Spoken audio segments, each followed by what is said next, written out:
stores. They're hosting us tonight, and us at Nutrena, we work very, very closely with them, and thankfully we have Twain available to us. He's kind of our chicken guru, if you can't tell. But we want to greatly appreciate them being here, and hopefully we can learn something. I think Karen, are you online here? Did you want to say something quick, Karen, with the mill? Yes, just real quick. On behalf of the mill and our 7 locations, we welcome everybody here tonight. It looks like we've got a pretty good number on here, so certainly hope you enjoy it, which I think you will.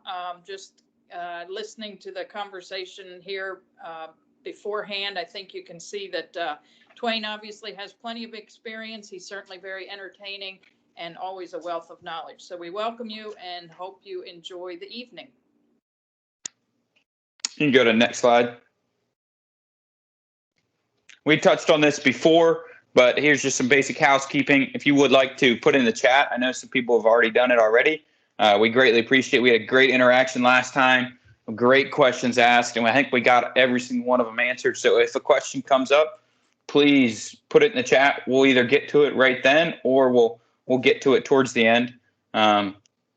Please feel free to put in any questions you have. And then video, microphone too. If there comes a time where you'd like to come off mute, please do. But otherwise, we'll just keep you muted then. But I think we are ready to roll. Next slide.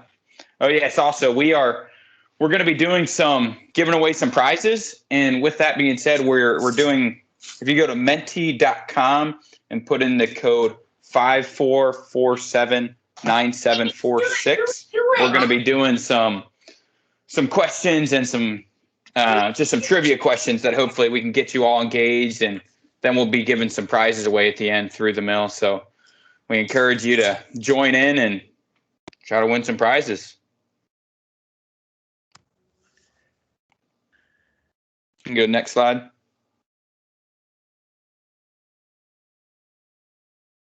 So here's your prize. Oh, yep, there's some prizes we got.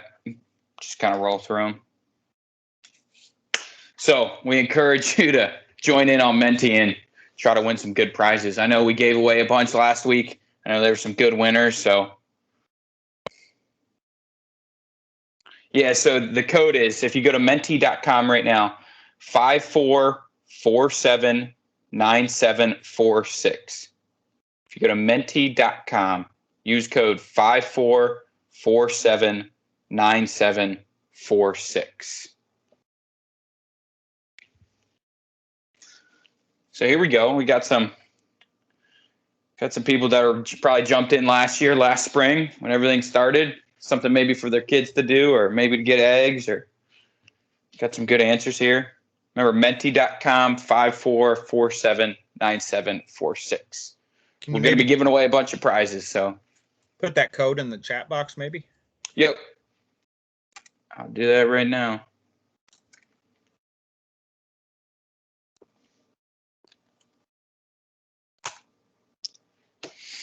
Here we go. Probably go to the next slide. Are you interested in raising meat birds? That's the next question. This just kind of gives us a little bit of a background of maybe where we talk about, if there's any interest around that or not. Doesn't look like there is much. Yeah, so I don't think we're going to be talking about meat birds. I think we'll probably stay away from meat birds. Yeah, that's why we do this. So yep. I'll leave more time for other things. And then ducks, another good question. Are you interested in raising any ducks? God, look at that no, popped right up there. I think that might be right on line with the meat birds. All right, thank you. There's one person, so we'll touch on ducks a little bit, since we're not going to. We'll just blow on by the meat birds, and we won't dwell too much on the ducks. How's that? Yep, that'll work. But we'll talk a little bit about them. And if you have questions specifically about ducks, I'm more than happy to answer them. So, all right, all yours, Twain. All right, guys. Hey, everybody. Thanks for joining. In case you don't know who I am, I'm Twain Lockhart. I've been with Nutrena about 11 years. I owned and operated a farm store for 17 years that specialized in poultry, and I've been raising poultry for pretty much most of my life, about 50 years. So, I don't have any alphabet behind my name. I'm not a PhD or a doctor of veterinary medicine, anything like that. But I've got a lot of practical experience. I do not claim to know it all, but I have seen quite a bit. So I do not even pretend like I'm going to make you an expert here in the next hour. But you know what? Maybe I can keep you from making some of the same mistakes I've made, and I have made a lot of them. I see we have a lot of new folks here, so you know what? Don't be ashamed. Nobody's going to be mean or snarky to you for asking a basic question. This chat's a little bit more advanced, but if you have a basic question, feel free to ask it. It's okay. We were all beginners once. Just for me, it was a real long time ago. So, all right. So let's assume we've maybe gotten past the baby chick part. We're at that timeline where they're in the brooder, they're ready, they're about 5 or 6 weeks old, they're feathered, you're about ready to move them outside. But you know what? I tell people, go by the chicken, not the calendar. What I mean by that is I don't care if they're 7 weeks old, if they're still downy, they're not ready to go outside yet. And some breeds do feather out slower than others. So you want to make sure everybody's all feathered out. Pick a nice day like today. Today would have been a good day to move chickens out for the first time. I am not a big fan of moving them outside into the coop with a heat lamp in the coop. I'm not a fan of heat in the coop anyway, but putting them out there with the heat lamp, I'll just do it for a few days. Well, for those few days that heat lamp's out in the coop, you're kind of showing every predator in the zip code. It's like a little shadow show. You're advertising the new chicken buffet that just moved into town. So you really don't need to do that. Yeah, there's going to be some drama. They kind of get to where they feel like that light or that lamp is mama. And you know what? They get over it in a day. They get over it real quick. They wean off it real fast. So now, maybe some of you from last year, you already have chickens and you want to get new chickens. Well, first off, please do not, go down to the mill, buy baby chicks and bring them home and just toss them in there with the existing girls. It's not a Disney movie. Nobody's going to magically get a maternal instinct and adopt these baby chicks. In fact, they'll probably be on the menu. If you have little kids, you can't unring that bell. They can't unsee that. It might ruin them for this hobby. So please don't do that. But you can bring home chicks, brood them in the house or the garage, get them up to about 6, 7 weeks old, and then move them in with the adult chickens. And, I suppose you can just move them in there with the adults. Remember, your flock of chickens are like a classroom full of 7th grade girls. They thrive on drama. These chickens thrive on drama. And adding a bunch of young girls in there, you're going to have a drama fest.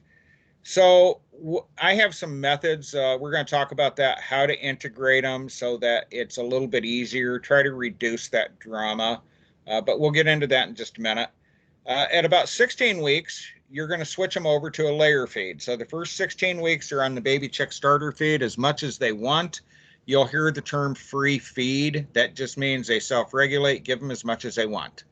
Then you go to the layer feed. Now, that thing says 16 to 24 weeks, you're going to see eggs. Well, I'm sure there's a chicken somewhere, someplace laid an egg at 16 weeks, but that's really not realistic. It's going to be more like 22 to 26 weeks, somewhere in that neighborhood that you'll start getting eggs. It varies by breed. So next slide, please.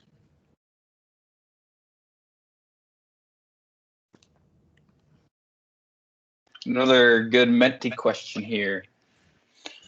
Remember, Menti.com. When purchasing chicks, what does it mean to have a straight run? If they're straight run chicks or not?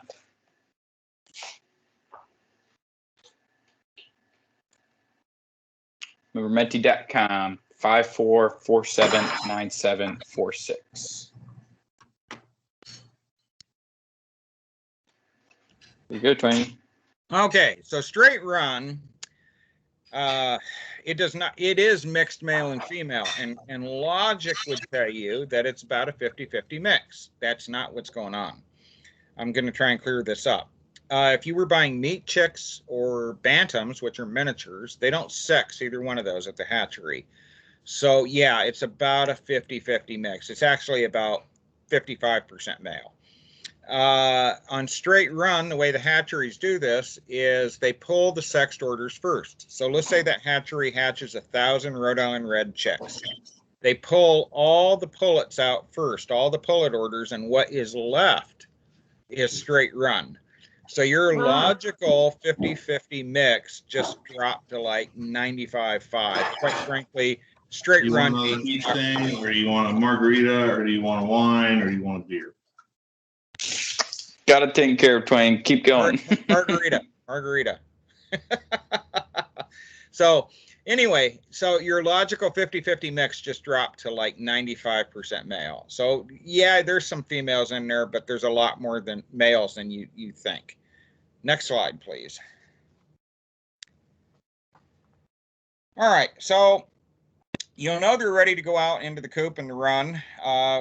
Again, fully feathered, 5 to 6 weeks. 5 weeks is pretty optimistic, but it does happen on some breeds. 90 to 95 degrees in the brooder. Okay, that's actually very, very accurate. Do you need a thermometer? Probably not. The baby chicks are going to tell you. They get too cold, they'll move under the lamp, they'll huddle under it. Too hot, they move away from it. Next slide, please. All right, so moving them in to the flock with your existing girls. All right, so what we've done, there's a lot of methods. The one I have found to work real well, we will take the juvenile chickens, put them in a wire dog crate, and then put that in the coop with the adult chickens. Feed them and water them in that wire dog crate for about 2 to 3 weeks. That way the big girls can see them, but they can't really get to them. They're going to try and dominate them in case, well, I'm sure you've all heard the term pecking order. That is a very, very real thing. It is flock behavior. Nobody wants to be the bottom of the pecking order. So whenever you bring young chickens in, well, remember high school, it wasn't the seniors that were mean to you when you were a freshman. It was the sophomores, because nobody wants to be the bottom of the pecking order. So the lower rung chickens, the existing ones, are going to be the ones that are really going to make sure those new ones are at the bottom, because nobody wants to be the bottom of the pecking order. So after they've been in there for a couple of weeks, go ahead and go to the next slide. One evening, oh wait, that's a question. All right, go back. Sorry. So after they've been in there a couple of weeks, one night you're going to take the juvenile chickens, put them up on the perches next to the old girls, and let them all wake up together. No, they're not going to be a big happy family, but you've reduced the drama quite a bit. I like to put something yummy like scratch on the coop floor for the next morning, so the big girls are distracted. Also add food and water stations. Remember, your babies are still on baby food for another 10 weeks. You know, they're going to be on that for 16 weeks. And add water stations, because sometimes the mean girls don't let the new girls drink, and that can turn deadly. I also will put some pieces of plywood up against the coop wall to where the little ones can get behind that. They can, like a little escape route. The last thing you want is to have one of these new juvenile chickens get trapped in the corner by 2 or 3 of the big ones, and they beat them up. Now, this is where a rooster comes in handy. You know, he is the voice of reason in your coop. You don't have to have one to get eggs, but this is one of the things he does. He will help this acclimatization of the new girls. You know, they're part of his harem. He's going to let the big girls dominate them, but he'll stop them before they kill them. Typically, not all roosters will. Not all roosters are worth their salt. But I will also tell you, though, the negatives of having a rooster probably outweigh the positives. This is not a good enough reason to get a rooster. And remember, the ratio is about 12 to 18 hens for one rooster. So if you only have 4 or 5 hens, you really don't want a rooster. So go ahead and go to the next slide. So we have another Menti question here. So Menti.com 54479746. What treat is not appropriate for your backyard flock? Bread, pasta and cookies, leftover fruit and veggies, mealworms. Remember, this is for giving away prizes at the end, so I encourage you to hop in.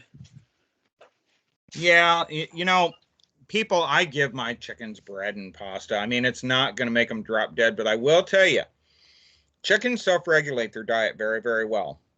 if you keep them to their feed and, you know, maybe fruits and vegetables, they don't really ever get fat.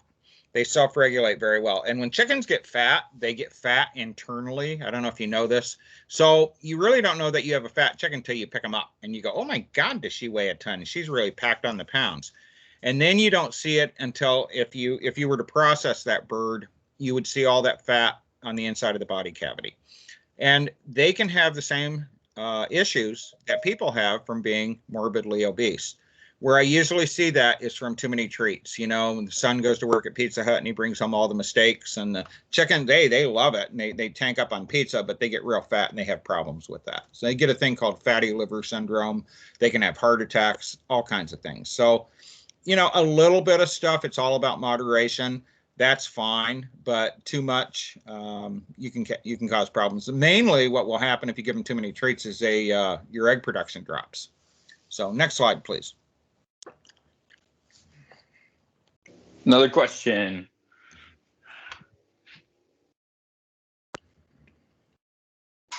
How many eggs does the average chicken lay per year? Ooh. 100, 250, 365.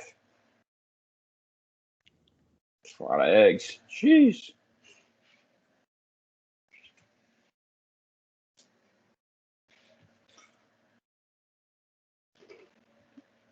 Yeah, that's kind of a little bit of a loaded question. It depends on the breed, but 250 is about what most of your standard laying breeds lay, somewhere in that neighborhood. I don't know of anybody that lays up in that 365 range. Leghorns will get up around 300, a little over 300. Some of your sex links will get about 300, but that's about it. So, next slide. By the way, your chickens, as they get older, they taper down on their egg production.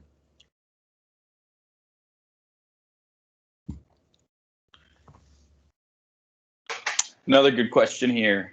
How many roosters does your flock need to produce eggs?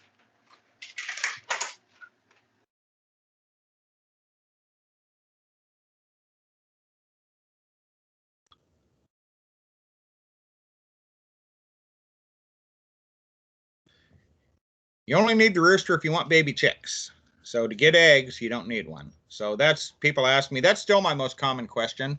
They'll say, you know, my city ordinance is so stupid. I want to get chickens. They say we can have 6 chickens, but no roosters. So what's the point of having 6 chickens? If you can't have a rooster, we won't get eggs. Well, no, you don't need the rooster to get eggs, just baby chicks. So next slide, please. So we've kind of covered this. And by acclimatizing the birds first before you just stick them in there, you've reduced the drama. By the way, if you bring in chicks from an outside, well, let me back up. When you buy chicks from the mill, those chicks came from a hatchery, so they're coming from basically a sterile environment.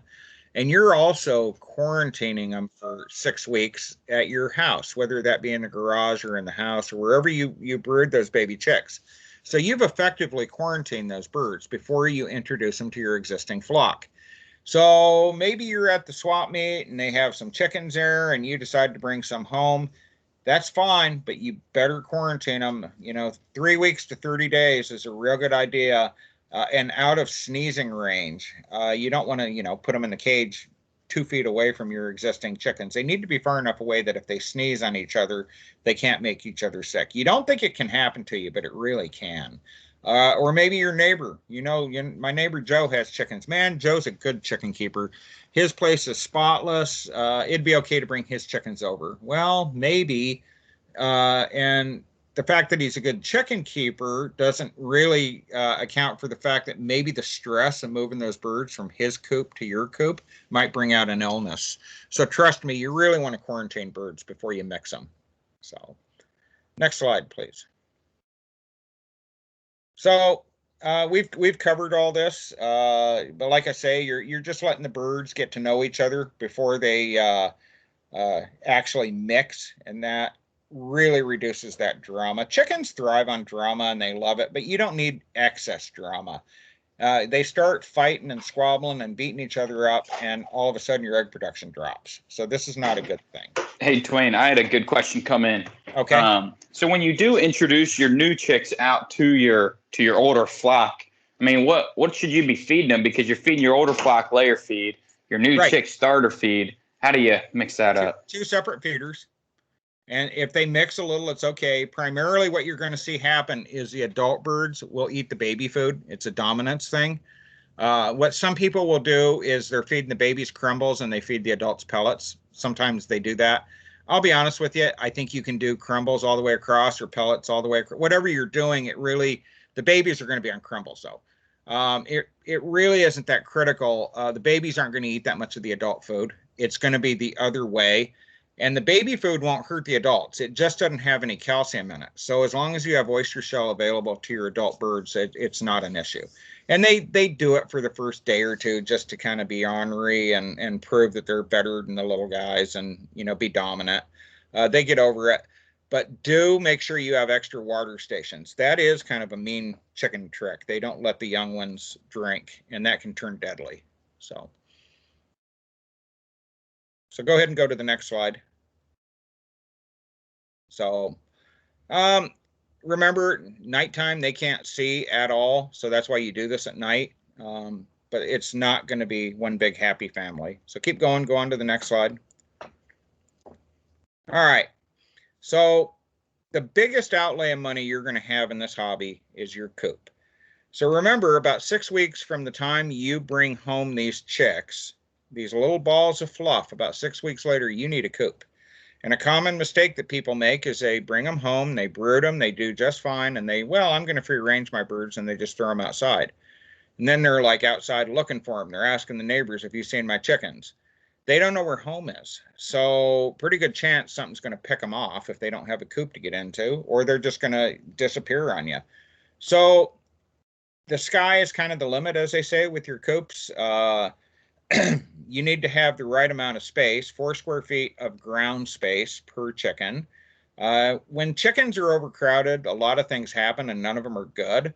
They feather pick, they eat eggs, they just kind of get in trouble. So make sure they have enough room. I'll give you some tips on coops. So maybe you're going to design and build your own coop. Having one like in this picture with the flap in the front, that's a great design. You can get the eggs from the outside. You don't have to go inside the coop to get the eggs. This makes life so much easier, especially in the snow in the wintertime. Also, if you design that coop so you can walk into it, that makes life a lot easier too. I'm old and fat and I'm kind of lazy too. I don't like to climb on my hands and knees to gather eggs, and I'm sure you won't either. And what happens is in the wintertime, especially, you kind of don't want to do it, and then you don't pick up the eggs, and then they start freezing on you, and they crack, and they're ruined, and maybe the chickens start eating them, and they get it's a whole thing. Design your coop so it's easy to pick up the eggs, okay? Actually, I got ahead of myself. The most important thing on your coop is make sure it's predator proof. This is job one. The biggest misnomer in this hobby is a thing called chicken wire. Chicken wire keeps chickens in, but it does not keep predators out. Public enemy number one in most areas is a raccoon. And the raccoon can stick his nasty little jazz hands right through chicken wire and grab your chicken. They try to pull them through. They can't get them through, but they still kill your chicken. Then they get frustrated and they kill all the witnesses. So one bad night, you can lose your whole flock of birds. So don't use chicken wire. So what do you use? There's a product called hardware cloth. It's little squares or like 1/2-inch squares. A raccoon can't get his nasty little hands through that. Here's something I learned the hard way. You don't use a staple gun to staple hardware cloth up on your coop. A raccoon can peel that off. I learned that the hard way. Use those little U-shaped nails. It's a lot more work and it takes a lot longer, but it secures it so they can't peel that hardware cloth off. Also, you see in that picture, that flap and door, they have a latch.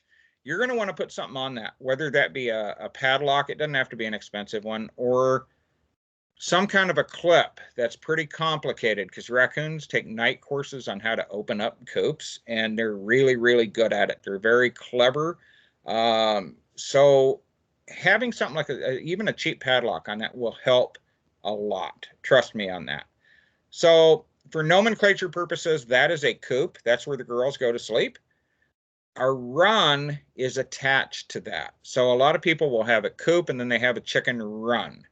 So a run is usually 4 posts with wire and a roof. And you want to have a roof on that run because during the day, you might get hawks in there. I've seen coyotes climb a chain link fence. I mean, you definitely want to have a roof on that run. And that may be it. You may not even let the birds out after that. Now, what a lot of people do is they'll just have a coop and they let the girls out and they can go run, cruise the neighborhood, cruise the property, and then they come back during the day. All right, excuse me, come back at the end of the day at night. No guarantee they're going to stay home. They do tend to like to stay within sight of the coop, and I'm not going to promise that because I think they start finding landmarks. Well, the tree by the coop, 50 yards from the coop, if I can see the tree, I'm okay. And they keep venturing farther and farther out. And it's all relative to how extravagant your neighbor's flower garden is, and they'll be in it. So you got to think about these things. You're also adding aerial predators. You're also adding the neighbor's dog can be a predator. So keep that in mind. I mean, they love to free range, but it may not be for everybody. It just may not be an option. If you are going to free range, Twain. yes. Hey, can you touch on nesting boxes quick too? Okay. I know there was a question about, is it typical for the hens to all prefer the same nesting boxes, or Yes. excuse me, or what you usually like to use? We use nesting boxes. We've used 5-gallon pails on their side. It's one of those questions like, where do elephants go to die? Nobody knows the answer. You can have 50 chickens and 50 nest boxes, and they're all going to lay in the same nest box. That's just what they do. Sometimes they may split it up into 2 or 3 nest boxes, but they pick spots that they like, and that's where they're going to go. There's a lot of theories on that. The theory I prescribe to is that's where the alpha hen goes. She's the coolest girl in the flock, and so if she's going to lay there, that's where I'm going to go. So anyway, you can have, the rule of thumb is you're going to have about 1 nest box for every 3 to 4 chickens, but you're going to find they all lay in the same box. So, but you should give them the option. And with when you were touching on runs there, is there anything wrong with keeping them in the run for the majority of the day? I mean, is there anything wrong with keeping them there? A lot of people do that. In fact, it's kind of if you have a situation where you have a coop, you're all going to have a coop, but maybe you can't let them free range. Well, then you have a run where you can let them out during the day and they can exercise. They get some sunshine, get out and move around, but they really can't, run around in the yard. And sometimes, as much as we want to let them all free range and run around, sometimes that's just not an option. You may have a predation issue. You may have neighbors that don't like it. The neighbors may have a dog. Please don't shoot somebody's dog over a chicken. You'll never mend that fence. Even if you are legally in the right, depending on the state you're in, don't do that. Just don't let your chickens out. They are pretty good about coming in at night. Now, that being said, when you bring these chickens out first time, they need to be in that coop for 2 to 3 weeks before you start letting them out, because they need to know where home is. And even then, the first few nights, you need to count them. If you have 10 chickens, you better get out there and make sure you have 10 that got back in the coop, because sometimes they can't quite get in. Or maybe you have in the pecking order a couple of the lower ranked girls. The mean girls don't want to let them sleep inside the coop, so they'll try to sleep outside. And that's a really bad habit for them to get into. Something will pick them off. So if you have girls trying to sleep outside, you're going to have to physically move them in. You do that 2 or 3 nights, and they'll get in the habit of going inside. So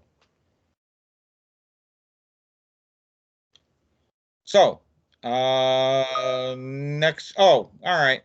Let's cover this. We're here. We're not thinking about it because we're coming into spring, but I don't think winter's done with us. One of my most common question is, do I need to heat my coop? And to be honest with you, no, you don't. I live in southern Wisconsin. We were down around 18 below. We didn't lose any chickens. We don't heat the birds. They're not insulated. A couple of years ago, we got down to 45 below. Same thing. We didn't heat them. They're not insulated. Chickens metabolize cold very, very different than a mammal does. You know, you might be sitting there looking outside the window going, God, my dog would be cold out there. Yeah, he would be, but he's a mammal. If you think about it, you see little sparrows flitting around and buzzing around when it's 30 below zero and it's not bothering them. And they don't even have the same body mass that a chicken does. The big key here is, guys, they have to be kept dry. This is critical. If that chicken is out of the elements and dry, they do very well. Make sure in your coop you don't have anything metal for them to roost on, because that is a common mistake, and they get up on there and then they get frostbite in their toes. So I'm going to say the dangers of a fire hazard outweigh any benefits of heating them. Now, if you have bantams, the little tiny guys, tight feathered bantams or seramas or something like that, yeah, you may have to do something, but I would much rather see you do something with the radiant heater as opposed to a heat lamp. Radiant heaters are much safer. They're a lot more expensive, but they're much safer than a heat lamp. So now, for those of you, if you have already started heating your chickens already this winter, just stay the course. Don't stop now, because it's too late. You have to stay the course, but don't start. This is not, you don't really need to do it. Mother Nature and the chickens get along pretty good. People have been raising chickens for, we estimate, about 5,000 years. We've really only had the means to heat them for the last 125, 150 years. So you really don't need to do that. Next slide, please. So multi-species flock, let me throw my disclaimer out there. Technically, they really don't want you mixing species because of biosecurity. And where that comes from is the commercial aspect. And I'll give you the classic example of this. I was in commercial game birds before they moved me over to chickens, even though my strength is chickens. It is like the end of the world if you mix turkeys and chickens, because chickens can give turkeys a disease called blackhead and kill them, wipe out your turkeys. In 50 years of raising poultry, I can tell you I have never seen blackhead outside of a picture in a book. Does that mean it doesn't exist? No, it's out there. And if you were raising turkeys commercially, if you had a turkey farm, you would not want a chicken in the zip code. Okay, but if you had 2 turkeys or 4 turkeys along with your chickens and they got blackhead and they died, well, that's no fun. It's probably not going to bankrupt the family farm. And so people, where I'm going with this is commercially, and the right answer is you're not supposed to mix species, but people do it all the time without incident for the most part. Waterfowl, you never brood ducklings and goslings with baby chicks. You just never do that, because they're going to get the baby chicks wet, they get chilled, they die. Even cooping waterfowl with chickens, because ducks and geese, they live in a wet, moist environment, they tend to kind of harbor disease and bacteria that can make your chickens or turkeys sick, or your game birds sick. Now, that doesn't mean you can't have them on the same property, all right? You may just not want to coop them together, all right? Again, this is coming from that commercial aspect. If you were raising ducks, you really wouldn't worry about it too much if you were raising ducks. But if you were raising chickens commercially, you would not want ducks on the property. That being said, people do it all the time without incident. I just have to throw that disclaimer out there. Next slide, please. Oh, you also have to watch. Be careful. You can leave with that slide. You got to be careful with your drakes and your chickens. I'm assuming we probably have some kids on here, so I'm going to keep this very G-rated. The male ducks can be very, very hard on your chickens, on your hens. So you've got to watch them. And if that kind of like they can, in theory, kill them. So be careful with that. If that becomes an issue, you may have to keep them separate. So we talked about the blackhead. Go ahead and go to the next slide. So cleanliness is everything. That's kind of common sense, but with a multi-species flock, it's even more important. Keeping your bedding dry and clean, it just really improves their overall livability. They just do so much better. And like I say, if you can kind of keep them a little bit separate, that helps a lot too. Next slide, please. Now, people ask me all the time, how often do you clean your coop? And I say, as needed. Well, that's a cop out. Well, yeah, kind of. That was sort of the whole point.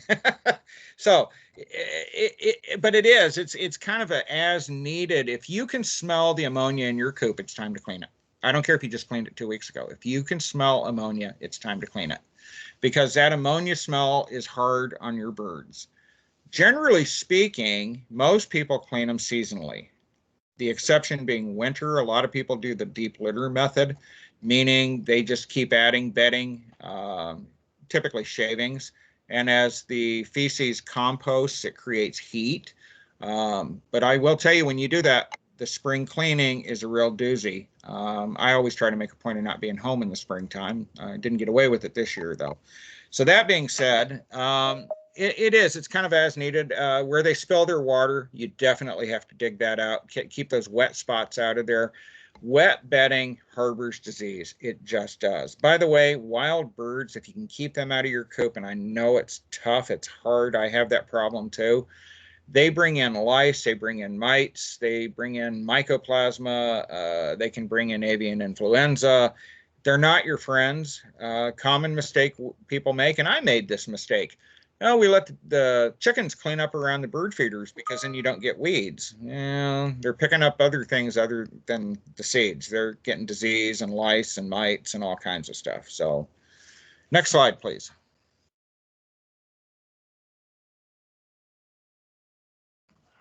And yeah, we talked a little bit about this. You know, they get in trouble when they're overcrowded and they feather pick. And then that kind of becomes a habit, guys.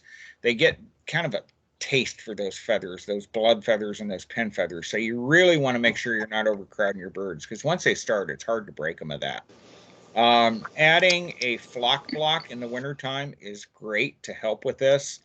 There's many types. The mill has a whole bunch of different kind of boredom busters for your chickens, especially in the wintertime when they're kind of, as the saying, cooped up, to give them something to do. They get bored just like anybody else does. So give them something to do. Next slide, please. Hey, Twain, I got a couple questions a little bit on living space. The first is, when you're feeding your chickens, I mean, do you keep the feed just in the run, or do you keep it in the run and the coop so that way they have like full access to it? I like to keep it in the coop because you're less likely to get wild birds in there. So that's where I like to keep it. You can do both. There's not a real right and wrong answer. I like to keep their food in the coop, and that helps keep the wild birds out of it. Because not only, it's not that I'm being cheap, but wild birds, they get in the food and then they poop in it, and wild birds carry a lot of diseases. What about bedding? What do you like for bedding on that? I am a shavings guy. I like shavings. That's what I like. I'm not a sand guy, and oh my God, that'll start a fight on just about every poultry Facebook page. Everybody has their own opinion on that. I don't think it's a right or wrong. I just see sand, it gets wet and it freezes where I live, and I'm just, that can't be comfortable on their feet. But the people that do sand swear by it. So I'm not going to say it's wrong. It's just, I like shavings. I'm a pine shavings guy. And you want to use pine shavings, guys, not redwood or cedar. Yeah, they do keep the bugs off the birds, but they also have a toxin in them that, especially with baby chicks, it can cause respiratory issues. It can cause eye issues. By the way, I actually don't agree with that slide on the chickens. That's going to be way too much loving in the coop. 7 hens to 1 rooster. It should be 12 to 18 hens to 1 rooster. Yes, that roosters are mucho macho. 7, I mean, it wouldn't be the end of the world, but that's not enough. And what happens is they start over mounting them, and they start tearing up the girls' backs, and then they get stressed and they'll stop laying on you. The duck one looks right. All right, so we're going to run through these breeds pretty quick because we're kind of running out of time. So the first thing you need to do is find out, we've kind of determined that. That's what's cool about Menti is everybody on here, nobody wants meat chickens. So that kind of narrowed this right down to either laying hens or fancies. Most of you will probably do laying hens. A fancy is typically a Bantam or a non-production breed. They look cool, but that's about all they do. Most of you, I recommend, especially if you're a beginner, start with laying hens.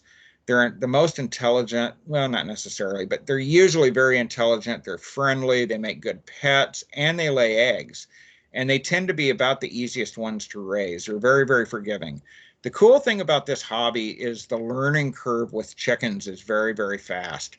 So 1 or 2 seasons, and usually 2 seasons usually. The reason why is there's a lot of things that happen in your second year that you didn't see in the first year. They molt for the first time the second year. You need to put supplemental lighting on them in the fall the second year. You didn't have to do that the first year. Otherwise, you won't get eggs. Things like that. But after about 2 years, yeah, man, you've kind of got it down. And then you can get a little more exotic if you like.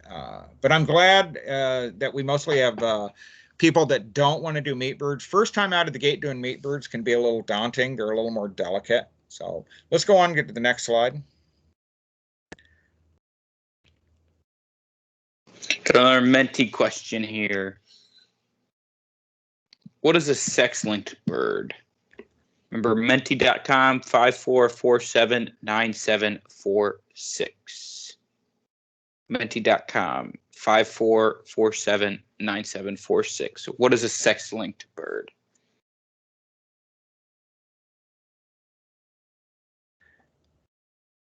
That, I can't even say that, dimorphic.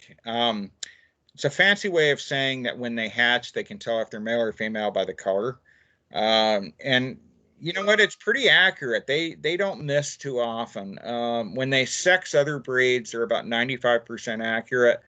Sex links, you're going to be up around 99%, maybe a little higher. In all the years of raising poultry, every time somebody shows me a picture on their phone, oh, look at the sex link rooster I got from blah, blah, blah.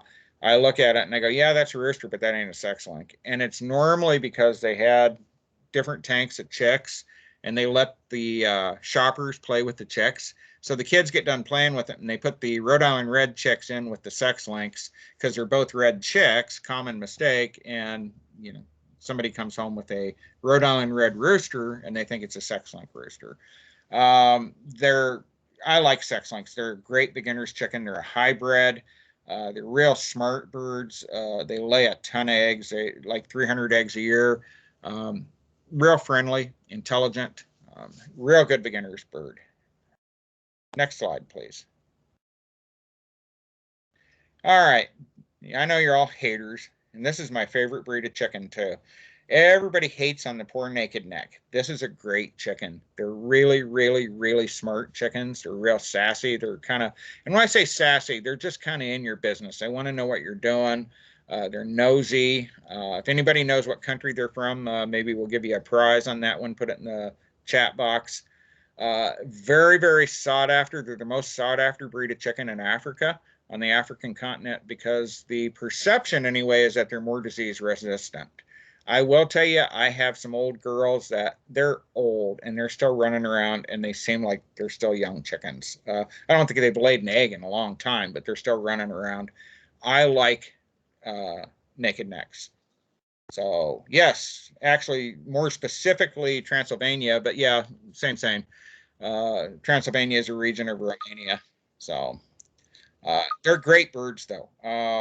Next slide, please. Don't let the ugly thing get over on you. Every chicken, they all lay different color eggs, and whatever color egg they're going to lay, they lay. They don't mix it up. So if it's a brown egg layer, that's what she's going to lay. Most of your backyard breeds lay either brown eggs or maybe a colored egg like a blue or a green egg. So next slide. Your commercial birds like the leghorn lays white eggs. Okay, going to talk about bantams a little bit. This would be like a fancy. These are miniatures. These are kind of what the pony is to the horse. Just about every standard breed of chicken has a bantam version. Not real pragmatic, not real practical. They don't lay a lot of eggs. They lay little tiny eggs. Extremely broody. What I mean by that is they want to be mom in the worst way. Doesn't even matter if there's a rooster in the zip code. They're going to try and hatch those eggs. For most of you, this is not a great trait. Bantams are great for kids that are learning how to show chickens and 4-H and stuff. But that's kind of where they end. They're kind of little and kind of cute. They're not real practical. They're not as cold hardy or predator safe. Not trying to talk you out of them by any means, but just don't have unfair expectations on them. Also, if you mix bantams with full-size chickens, the big ones kind of tend to pick on the little guys a little bit. So just keep that in mind. Next slide, please.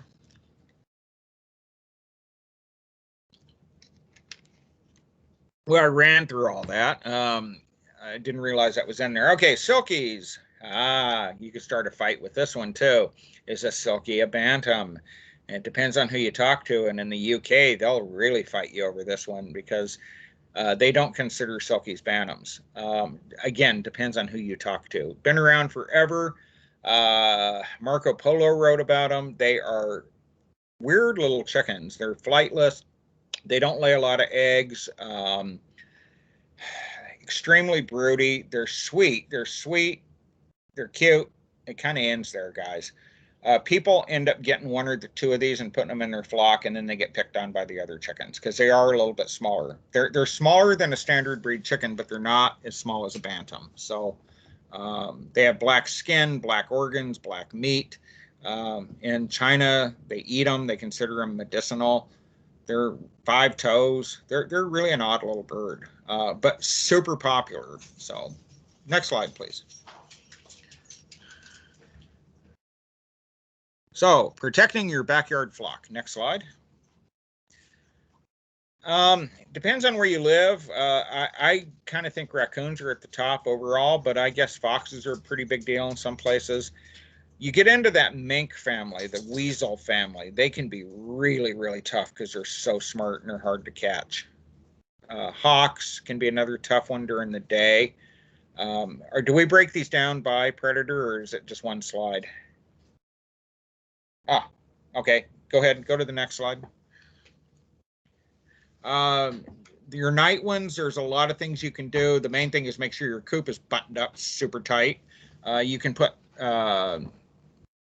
motion sensor lights on them. You can put a radio out there, play, talk radio, music, whatever, but you need to change the volume up now and then. They get used to these things. There's a product I have no vested interest in that works very well called a night guard. It's a solar powered thing and it blinks. It's like an LED light that blinks randomly, but you need to face one in all directions. You can't just face one direction because if you're missing a direction, they'll get in on you. So remember, if they can get their head through the hole, they're in.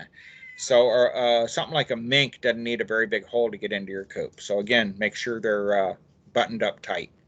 Next slide.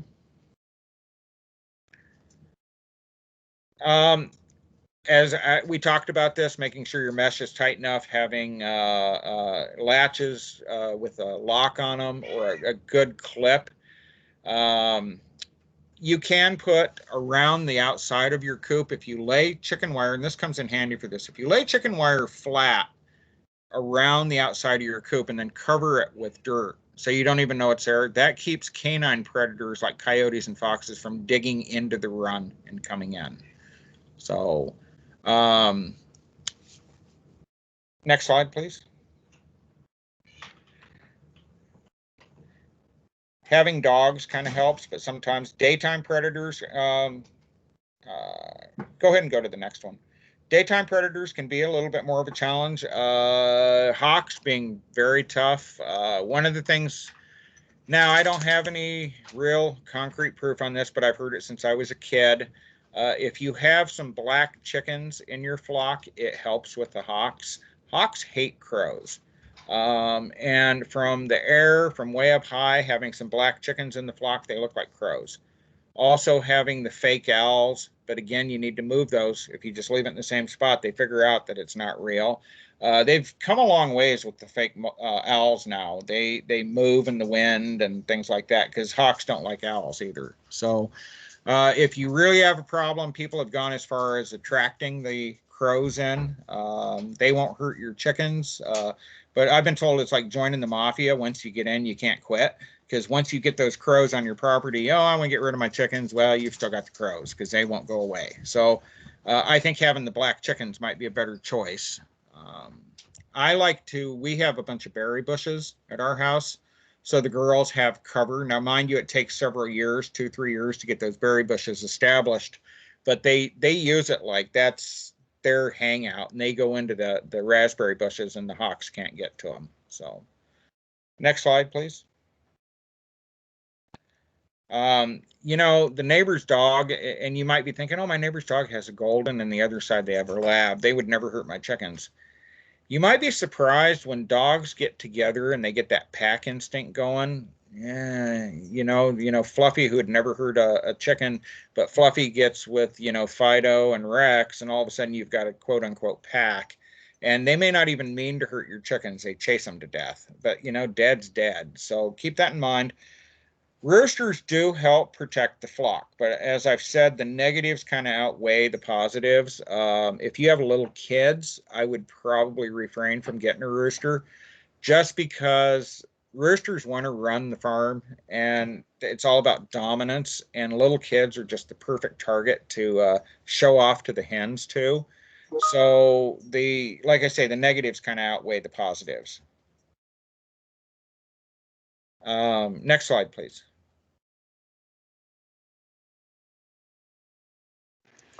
Looks like we have our last Menti question.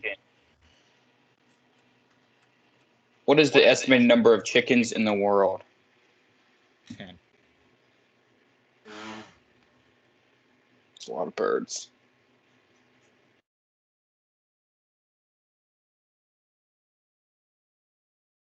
Twain's got half of them. I don't have that many. They say the ratio is about 3 for every man, woman, and child. So you better be nice to them. So next slide, please.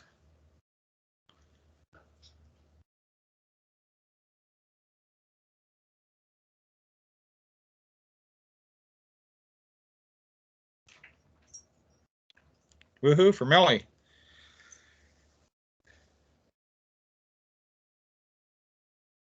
When you think about all those chickens, if any species goes away, it's horrific. But can you imagine what would happen to mankind if something happened to all the chickens? It's the #1 protein source. When you combine meat and eggs, it would be very, very devastating if something happened to all the chickens.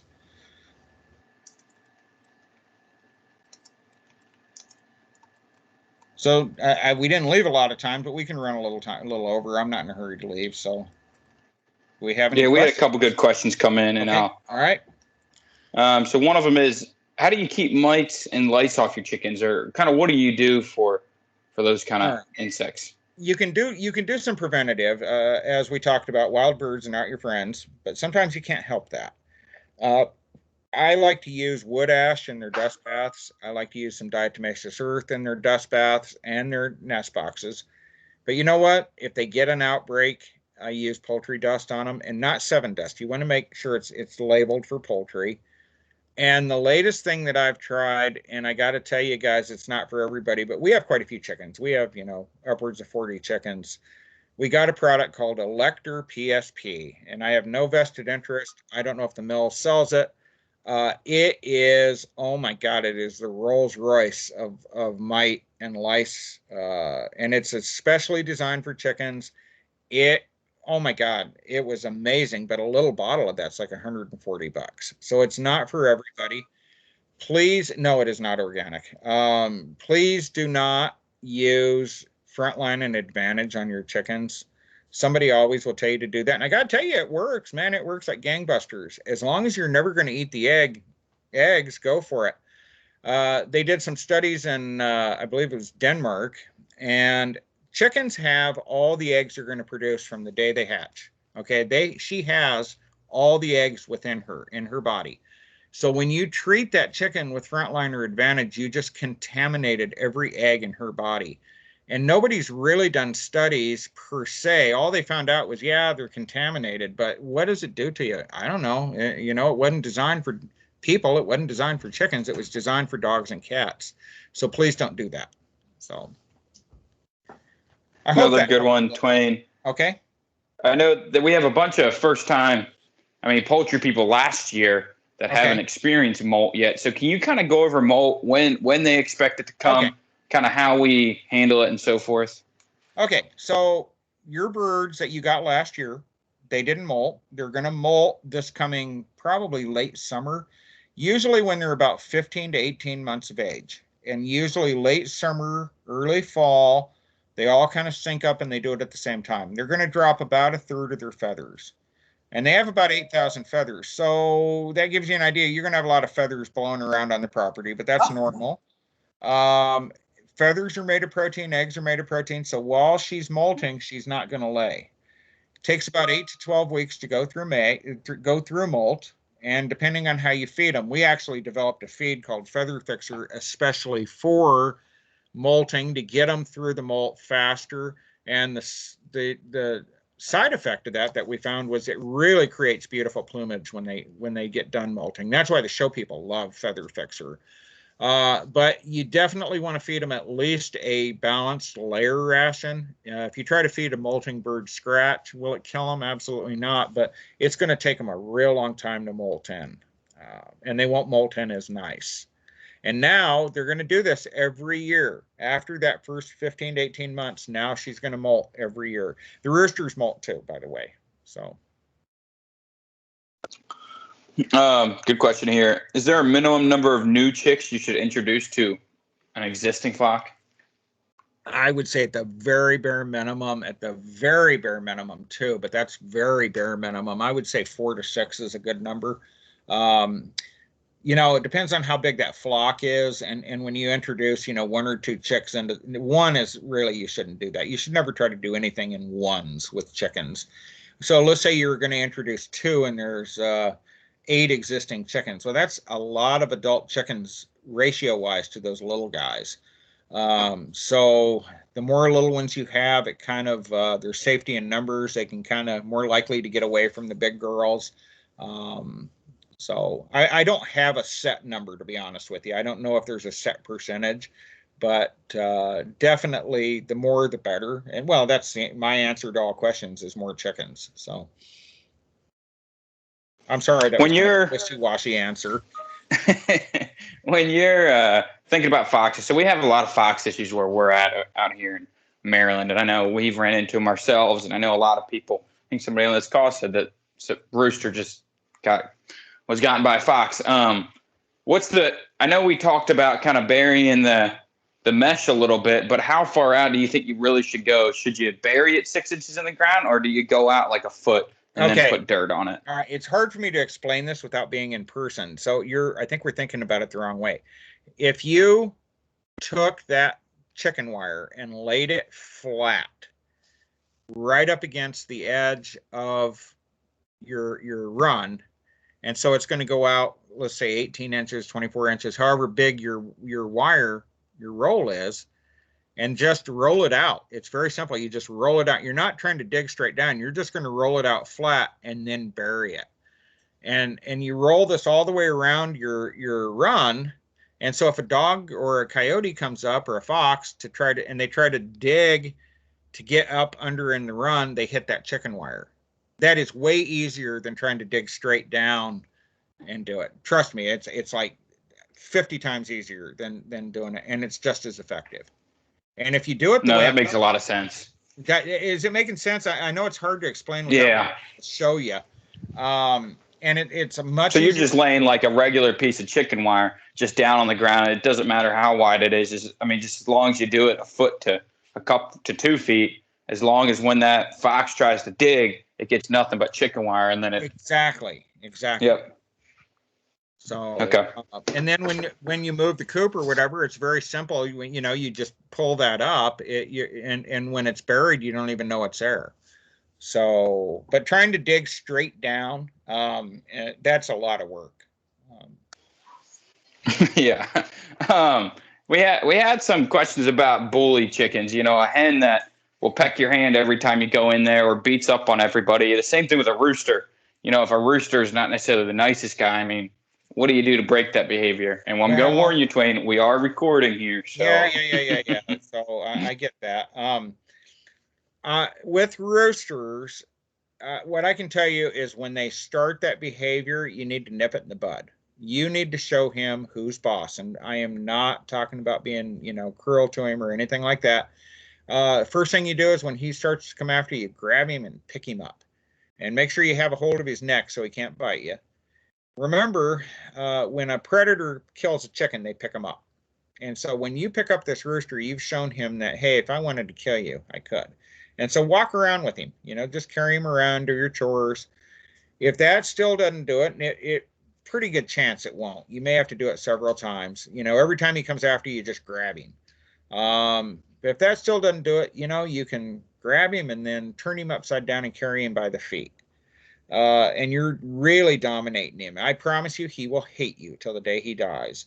And I show him to the hens. I don't put up with the main rooster. And my wife, quite frankly, if a rooster goes after her, he only does it once and he goes to Camp Kenmore. Okay, she doesn't put up with the main rooster. Usually they're lucky and they deal with me the first couple times and I kind of break them of it. And I'm never mean to them. It's just, you just show them you're not afraid of them. And because if you run, running's the worst thing you can do. If you show fear, they feed on it. And the other thing that we do and I used to do it as a kid, being, a stupid teenage boy, you put your foot out there and you kind of fight with him. Well, you're playing his game. That's what he wants you to do. You're going to get tired of that before he does. So when you quit and you walk away, he puffs his chest up because he thinks he won. You're encouraging the behavior. Don't, quite frankly, just be very curt and don't put up with the behavior. If they come after you, you just very much grab them, and walk around with them, hold them by the neck.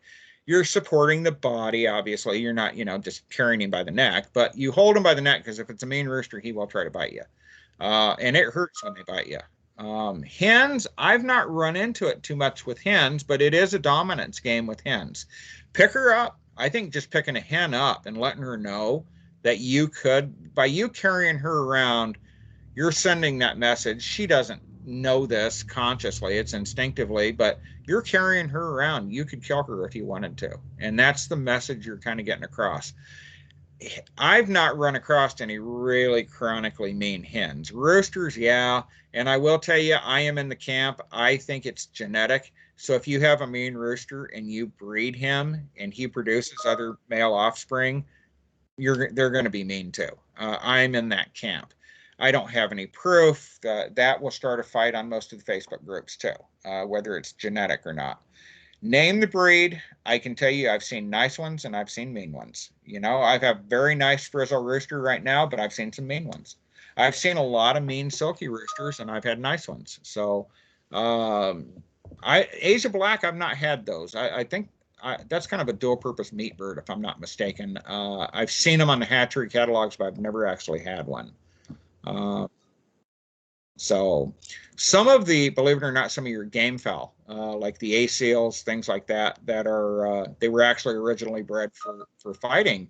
They're very friendly because they've had many hundreds of years of generations of, the first time they show any aggression towards man, they just kill them. So those can tend to be very nice, but you can only have one of those. And if they get loose and your neighbor has a rooster, they'll kill them too. So, anyway, it's tough with the hens. I think if you just pick the hen up and you hold her, make sure you hold them by the head because they can, you're holding the body and you make sure you have a hold of the neck so they can't spin around and bite you because they do hurt. So, I've seen mean Wyandottes. I've seen nice ones. Mostly I've seen silver laced Wyandottes, and I've seen mean and nice and in both. So the gold lace, the silver lace, all of those. Buffs, you would think it'd be pretty good. And the hens are super sweet, but I have seen some mean buff roosters. I think buff would be one of your safer bets. If you said, hey, really pin me down, what breed would be a safe bet? I think buff Orpingtons are pretty good, and I think maybe your naked necks might be pretty good. I'm trying to think if I've ever seen a mean naked neck rooster. And I can't recall. Most people can't. You and your naked necks. Yeah, I know. Most people can't get over that. Can't get over the ugly. You all be haters.